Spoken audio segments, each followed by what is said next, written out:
saba keetiif du'u ijoollummaan aadatte bara jireenya kee roorroo yoo fudhatte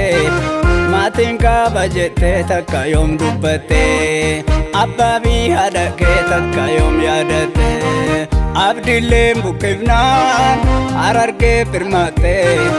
anaa nyaatu jettee laphee kee qabatte sabaaf yaadu malee kan kee yoom yaadatte haqaaf aaru malee kan kee yoom yaadatte garaattiin danda'u dararree hommata argiteen obsituu onneetti qubata lubbuun dabartullee seenatiif dubbata lubbuutee dabnullee seenatiif dubbata Haacaaluu Haacaaluu Haacaaluu Haacaaluu Haceekoo Haacaaluu goota goota Haacaaluu Haacaaluu Haacaaluu Haacaaluu Haacaaluu Haceekoo Haacaaluu qeerroon keessi dhaaluu.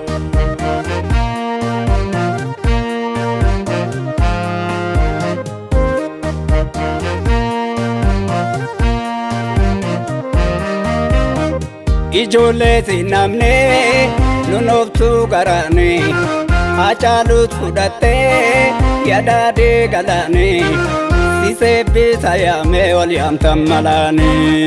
si susmaa yoo yaame wal yaaddan malaane barree hamtuutuni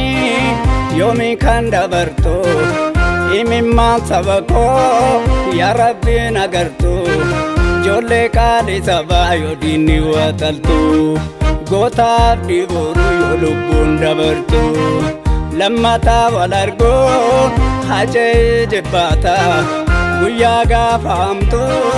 gadheen nama nyaata yaa galma barkumee ati ragaa taata gootota gaafsanii atis ragaa baata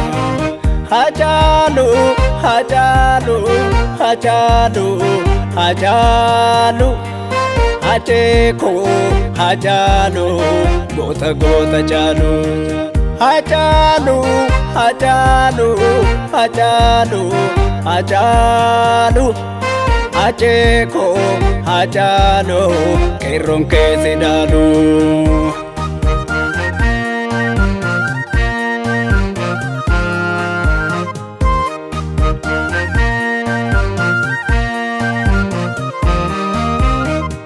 Oromoodhaaf ijaa Haacaaluun qorichaa taphaa siyaasatii nu nyaatan gootichaa gumaa baafna malee yaadiif nu boo'ichaa seenaa galmeechinaa yaadiif nu boo'ichaa oolee buula malee dhugaatti gaafata baddeenaaf tu'atee seenaatti yaadata gumaa goota kubbee gootuma baafata maqaa goota kubbee gootuma kaafata yaa siidaa gootichaa gullallee dhaabbadhu yaa biyyee finfinnee Haacaaluu yaammadhu akkam jirta jedhee nagaan gaafadhu hadaraan daddarbee maatii naaf hammadhu Haacaaluu Haacaaluu Haacaaluu Haacaaluu Haceekoo Haacaaluu